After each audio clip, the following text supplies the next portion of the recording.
What's going on, everyone? Jeremy here from the quartering, bookending a little bit of a terrible week for Blizzard.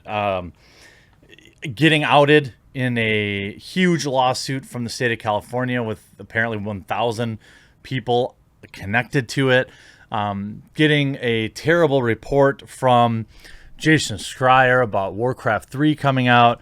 And perhaps more ruffling than even both of those things is the ongoing exodus from World of Warcraft to Final Fantasy 14 Online. Now, we don't know, for example, Final Fantasy is hitting numbers that it has never hit before, but that doesn't necessarily mean people are canceling their World of Warcraft subscriptions. I, for one, many times in my history have just continued to pay without playing. I've put it on pause or whatever they call it for 6 months before. So just because all these people are playing Final Fantasy 14 doesn't mean they've quit or stopped paying Blizzard any money. But certainly their last quarterly reports indicated that there was significant player loss overall. Now, maybe it's just because it's summertime and things are opening up more. But news obviously dropped yesterday about a pretty bad work environment, a toxic work environment. And it was one of those cases where I think that the examples were very specific, very appalling. And because they were so specific, it just lended a lot more credence to the things that were being said. That doesn't automatically mean they're true. And the process, justice has to take its course. But a pretty disturbing trend, I guess, took place after that suit came out. And it started with a video from Asmongold talking about how other World of Warcraft content creators and employees at Blizzard were getting harassed for working there or for playing their game. And I wanted to echo kind of that statement. And the beginning part of this video is that you don't hate the player, you hate the game, so to speak.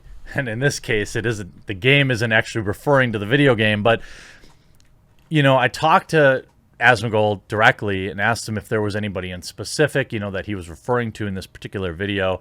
And I asked him if he thought it was, an important topic. And he filled me in on a few things. And I believe he's right. I've changed my opinion over the years on the whole boycotting games thing. And even Disney Plus, for example. You can criticize a company while still streaming their game. I know that there will be some people that have a visceral reaction to that when I say it, but, I did it for years as a Magic the Gathering player. Had they not banned me, I would still be playing their game. I would still be spending money on their game, and I would still be criticizing them. I don't think that it directly makes you a hypocrite, especially if when you're playing the game, if you're a World of Warcraft streamer or you work at when you work there, it's a little more complex. But as long as you're also calling them out on the garbage stuff, I don't think that it's fair to dump on creators and streamers simply for, streaming that game. From what I'm told, is that, there's a lot of World of Warcraft streamers who were taking a lot of heat yesterday about playing the game. And I don't think that's fair because really a lot of these people built their entire audience streaming a particular Blizzard game, for example, Overwatch, World of Warcraft, maybe Diablo or something like that.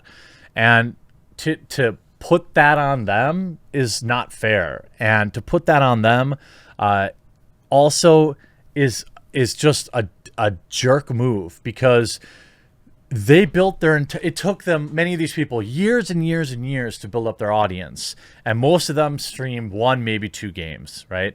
Generally, it's people stick to one game. And if they were to just stop playing that game, their audience would just go watch someone else play it because people that want to watch Diablo or Overwatch or World of Warcraft, that's what they want to watch. Yes, there are people that watch you for you, but it's a smaller portion than you think. For the same reason on this channel, when I cover like a basic news thing, I'll get around 100,000 views. If I cover something like related to me, it's almost always half of my normal views. If it's some like, hey guys, I want to talk to you about this or do that, or talk about something in my life, I'm okay with that. But that's just the nature of the beast. There are people that watch my videos because they genuinely like me and they don't care that much about what the particular topics I'm talking about. But then there are an even larger portion of viewers that literally come here for the news. They don't care about me. They don't have to care about me, I should say. And that's just, I'm providing a service for them. This is the same thing for people that stream video games, and that's I don't think it's fair to dump on them. You can play a game, you can profit from the game and not be a hypocrite so long as you continue to criticize and you don't try to gloss over stuff. Asmon writes, yesterday on July 21st, we know the news broke. Then Asmon does a video. Obviously, there's been some disgusting, despicable, disappointing stuff that's happened at Blizzard. There are many people who are saying you should quit your job, you should stop streaming World of Warcraft.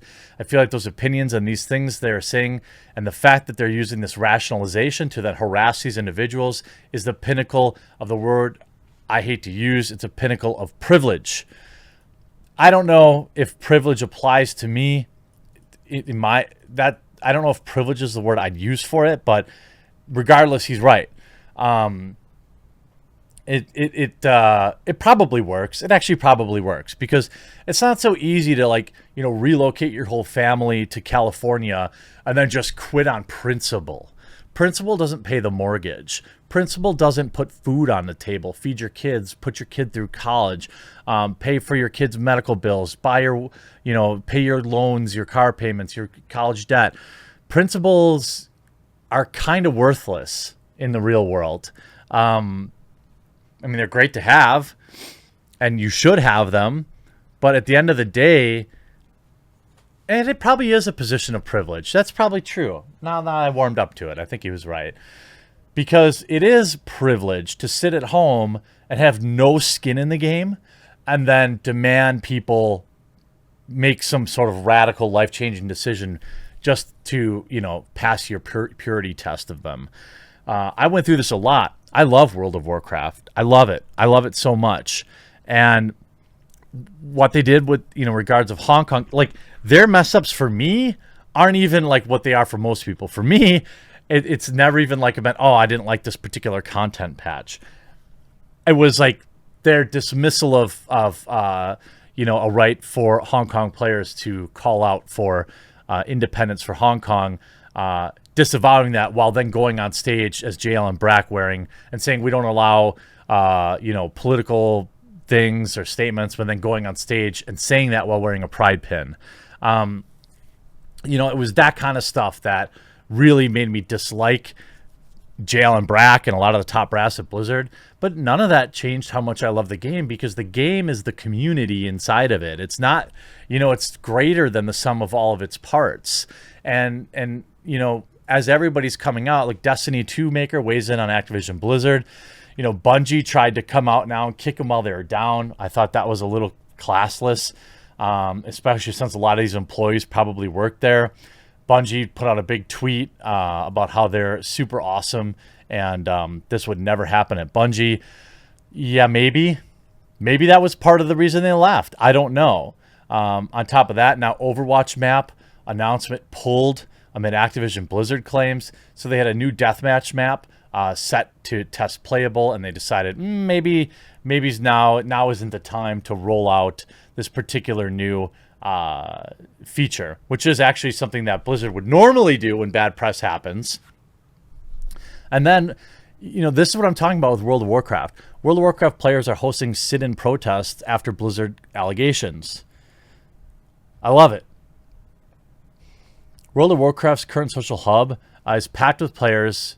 Oribos, is packed with players, but not due to a new raid or update. Hundreds of players are participating in an in-game protest against Activision Blizzard after a lawsuit that was filed Tuesday by California Department of Fair Employment and Housing. I don't think that there's any real solution here for Blizzard other than decoupling from Activision. I don't even know if that's something that you can do. It's many accounts are sub-blocked, which means they have prepaid active game time on their account. It's nuts. it's nuts. I mean, I love it. I love the World of Warcraft community when it does stuff like this. I mean, when we lost Reckful, you know, the stuff they did for him, it breaks my heart. And I know it's so easy to blame, oh, it's Activision that made Blizzard go bad. Well, you know, I don't really see Blizzard making good movements forward, and you know, unless Blizzard can find a way to decouple themselves, I just don't see this getting any better. But I do agree with Zach that you know, you can hate on Activision and Blizzard, but remember that individual employees and individual streamers, you know, they aren't necessarily just agreeing with everything simply because they're streaming the game. Life's more complicated than that. I hope you enjoyed this video. We'll talk to you again real soon.